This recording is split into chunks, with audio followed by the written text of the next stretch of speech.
Welcome, listeners. It is the Scruton podcast. Our today's guest is Michael Severance, philosopher and director of the Acton Institute. Welcome. Yeah, thank you. It's wonderful to be back in Budapest. My first question would be connected to Lord Acton and his heritage. How do you see regarding the relation between religion and politics, his thoughts on these topics and his the effect of his thoughts on current situations? Yeah, Lord Acton is an interesting Catholic figure that is not known too much outside the Anglophone world. He's much better known in his British culture than he is in American culture. But to the contrary, he's much more studied in American culture, and we consider him, in a certain sense, an Abraham Lincoln of the British Empire. And I think the analogy starts there, in which Lord Acton himself, as a Catholic, saw himself fundamentally as a Catholic, and it was his faith that informed his political worldview. Why do we call Lord Acton the Abraham Lincoln of the British Empire? Because he saw something in terms of enslavement or serfdom or just political dependency in relation to the colonies and the governance from the crown, the Victorian crown in his era, and fighting for the principle of subsidiarity, which was becoming an emergent understanding of the political world and Catholic social teaching. He saw above all that our national sovereignty emanated from our anthropological sovereignty. So freedom, as he said, or liberty, is the end of all politics. But in the same time, it's the beginning of all politics. It's the beginning and the end, or the alpha and the omega of the political spectrum. And in living his faith, he saw above all that we cannot be moral, no less political beings, unless we act in some level of autonomy, with rational will and freedom towards some good. And our salvation depends on that. So not just for living for a better world, but living for the best world, which is really our salvation in the end. So being a religious being, a Catholic religious being, Lord Acton set off a revolution of sorts in the late 18th century, in which it was okay to be first and foremost religious in a very secularized and secularizing world that was becoming more and more of a social project and flowing out of the atheist Marxism of Germany and Central Europe. Acton fought for a more democratic society, a more free society, a more free and virtuous society, but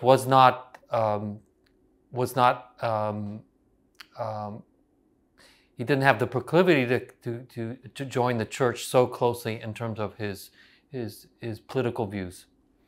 In fact, one thing we know about Lord Acton is that from his famous saying that power tends to corrupt and absolute power corrupts absolutely, was first directed at an Anglican bishop, but then more largely at all Catholic bishops and even the Bishop of Rome, who might seek to obtain too much earthly power in terms of their absolute authority. So he's very critical of the church as a political project. He didn't want to have his Catholicism rule the world, have this great empire that is the Church Universal, but very happy just to be part of the church, but to instantiate a culture of self-governance in which the free, autonomous, rational individual could order his soul, and which, if the state is the product of man and the soul, it would be an ordered society quite naturally. Thank you. Regarding this ordered society, which historically should be or should have been an organic development of the society, of the members of the society itself, what may have happened in the last centuries, especially in the 20th and nowadays, with the so-called progressive or let's say postmodern thinkers? How do these new approaches affect the Christian, or let's say conservative view of politics, and what answer may the church can articulate in a political way?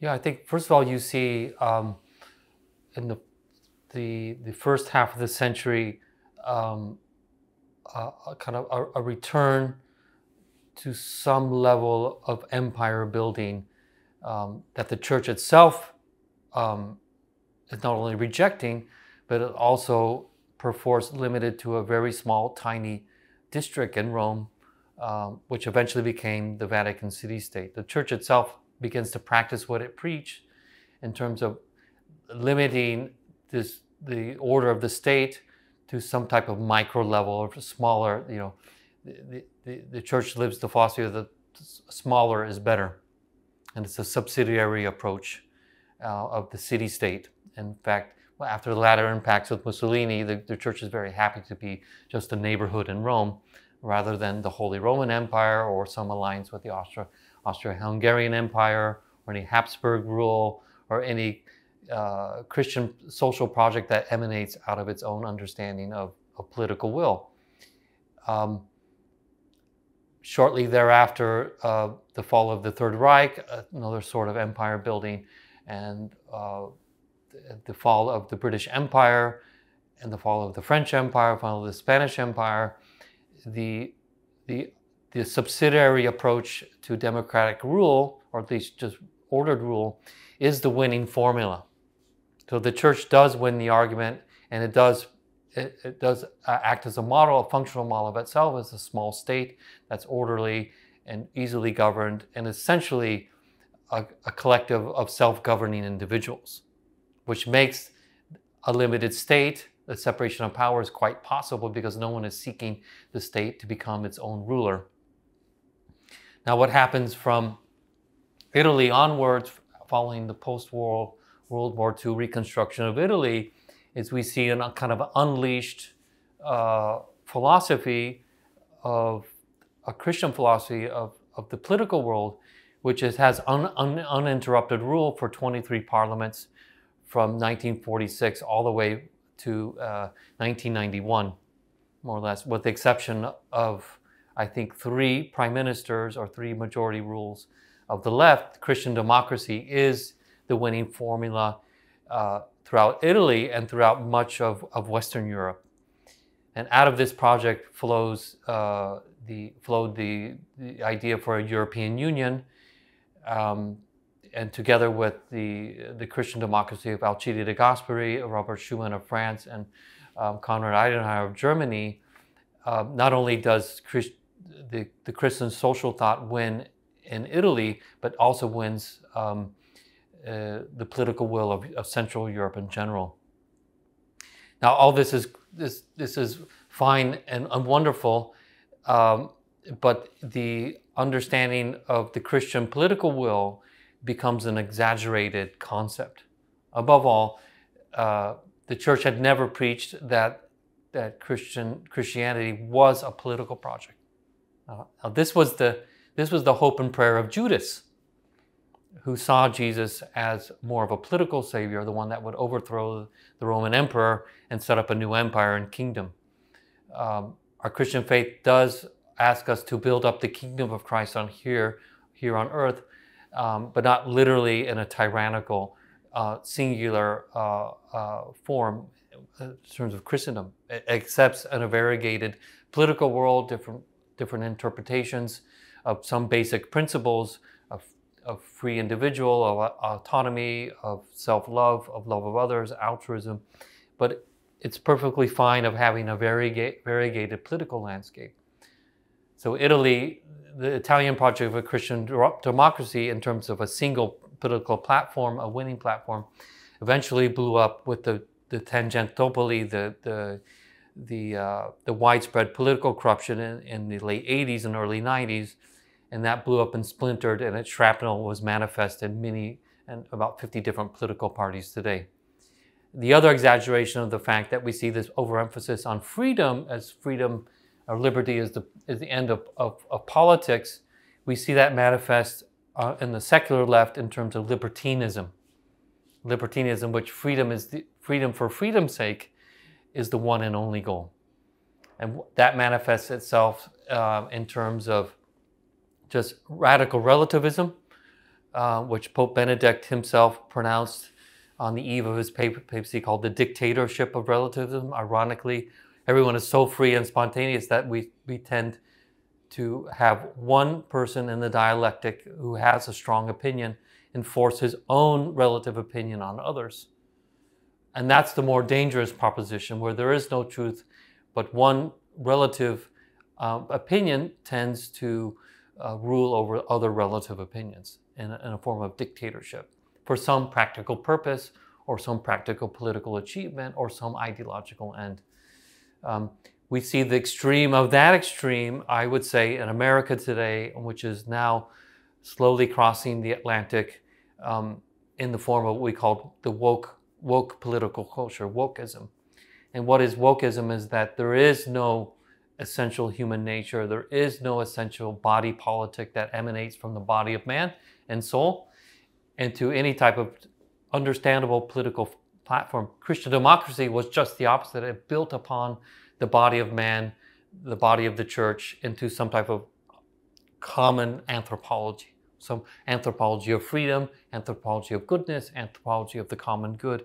And it was built upon some common understanding of nature and human nature instantiated into a political platform. Wokeism says none of that, none of that. What's even referred, was take out reference of the American Constitution to the pursuit of happiness on nature created by God, and that there is no nature and there is no God, and you can create any nature that you want to be. That is complete and utter madness. That is the state of the American political landscape, and is slowly making its way into the hyper-relativism that is Europe today. Thank you for your answers. Remaining at the topic of relativism and democracy, how do you see the future of Europe and the future of Christian democracy within it, and even the term Christian democracy, whether it has a future or not, since this relativism makes, in a way, very difficult to be able to get engaged in discussions, and political parties tend to use different languages regarding the same issues and cannot even understand each other. So my question would be that if a society is based on democracy with relativistic moral values instead of a pre-politic basement on Christianity, can it be a future? And if so, where is the place of Christianity within it? Oh, there's always a future. Yeah, no, I mean, there's always a future with regard to the present. You know, time only moves forward. And one of my general recommendations to young people of your generation, I'm getting ready to pass my leadership on to you. And approaching my mid-50s, I don't have too much longer on this earth. But one of my key recommendations to those that are rising and willing to accept the leadership is, number one, let's take back our words. Dignity is our word. Freedom is our word. Fulfillment is our word. In a certain sense, the very word democracy, whereas a Greek word, was only really possible in terms of a right anthropology of the human person. Are we rational, free, or are we determined? Make a choice, you know. And secondly, in taking our words back, we were the first ones to use what the radical left talks about, forward. We only move forward. We move in time, and since the very moment in which the Word became incarnate on this earth, when Jesus came as a Christ child in a manger in Bethlehem, that is the call to every person to move forward in time towards a better path for humanity. It's a fundamental call to strive towards progress. The real progressives were those that embraced Christianity for a better world. And these were our terms. The left has now taken those terms, the secular left, and want to take our values, but create institutions that serve the world, for the world, and only for the world. It's the world that not for a better world, but a better for world in and of itself.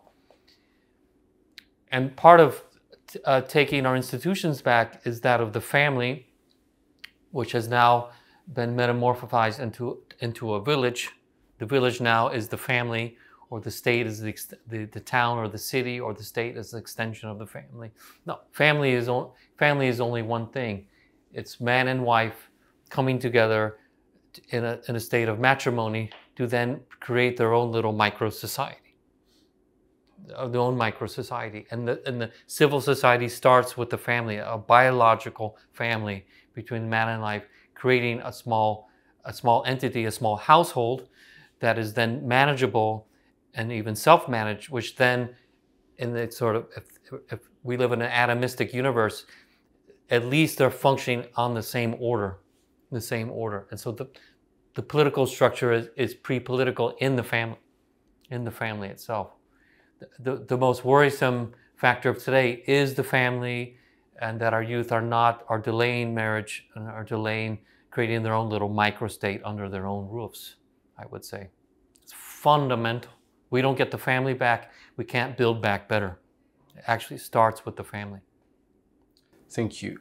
My last question would be connected to Sir Roger Scruton's thinking, his religious thinking, connected to conservatism. What would you say? Does conservatism essentially and necessarily a religious approach and view of the world and politics, or not? Yeah, I mean, Roger Scruton often famously said that, reminds us of our words. And that's part of my calling to get our words back. Religion comes from Latin to relegare. We go back to which we are bound, to which we are duty bound. One of the first principles of conservatism is recognizing that all of creation starts with the unmoved mover, which is God. We are bound to God. The creation is held into existence, and even the whole plan and the order of our existence is ultimately bound to God and His divine plan, which is then instantiated into the natural law and even our civil laws. We are bound through religion to discover God's genius in creation and the order that is properly meant for human nature in particular, upon which all civic institutions are built. Religion just doesn't make us rule followers. It helps us understand that rules not only exist, but they have to exist. And part of the conservation of conservationism, we want to call it rather than conservatism, is preserving this proper order of nature. And that's one thing I've always admired about conservationists, is that they do recognize that there is a delicate natural order to preserve. And the same thing is with our own anthropological nature and order. There is a delicate order to preserve. So, and being a conservative in a way, we're conservationists of our own order, our own environment, our own ecosystem, moral, social, and anthropological. And from that, we can build back better. But religion brings us back to that ultimate source, that ultimate binding element, which is God's eternal unmoved substance, out of which everything flows. Everything is ordered. Everything returns. And not just in a natural way, but in a flourishing, joyous, happy way. I think anything we learn from Roger Scruton is that he enjoyed the beauty of life. He enjoyed the beauty of life. So it's not about this deontological, he was a Kantian himself, this following the rules for the rules' sake, because we're built for the rules. But it's actually a joyous existence, a happy existence. And the more in our Christian culture that we live that joy, that manifest by flourishing, by following the right order of society, it makes it attractive. Our lives must be orderly and therefore beautiful. And anything that I've learned in teaching Roger's aesthetics in my own philosophy class and philosophy of art and beauty in Rome is that the proper functioning of the human person is to live a beautiful life in this world and in the next world. In fact, we will spend the rest of our eternity contemplating God's supreme beauty. And life is fundamentally about beauty, but beauty starts with the right order, right symmetry, right ordering. And that's the first stepping stone to all of our civic order and institutions, and ultimately a good life. Thank you for your time and the insightful thoughts you shared with us. You're welcome. Thank you for listening to us. It was Scruton Podcast.